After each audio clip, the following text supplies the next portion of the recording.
দোলনাটা একটু জোরে জোরে নিলাম না। বন্ধু তুমি কই? হ্যাঁ তুমি কই? বন্ধু, আমি আছি আমাদের সবচাইতে গর্বের স্থান, বাংলাদেশের দ্বিতীয় পর্যটন এলাকা কুয়াকাটা নাকি? একদম সমুদ্র সৈকতের সাথে। কুয়াকাটায়। এই জায়গায় এসে তোমার দোলনা ঝুলতে হবে এই বাতাসের মধ্যে। আইসা তো অবশ্যই দোলনা তো ঝুলতে হবে। যে মনোরম পরিবেশ, আমাদের যে প্রাকৃতিক মনে করো যে পরিবেশ, তোমার অনুভূতি কি? উপভোগটা। হ্যাঁ, অনুভূতি কি? অনুভূতি এটা তো তোমাকে ভাষায় প্রকাশ করতে পারবো না, বুঝছো? কারণ এই জায়গাটা কেউ না আসলে, কথা বুঝছো, যে এই জায়গাটার যে একটা অনুভূতি বা এই জায়গার একটা যে মনে করো যে মনোরম পরিবেশ, এটা এটা এটা কেউ ভাষা বলতে পারবো না বন্ধু।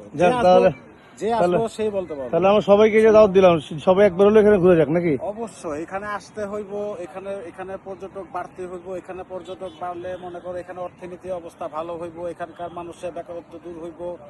এখানে মনে করো যে কি সুচিন্তা, অর্থনীতি সচল হইব, কথা বুঝছো না? আমাদের এটা দরকার, আমাদের দেশীয় পর্যটক দরকার এখানে বেশি। ওকে ওকে, ধন্যবাদ। তাহলে তোমাকে আবার অন্য সময় অন্য কোনো মুভমেন্টে তোমার সাথে দেখা হবে।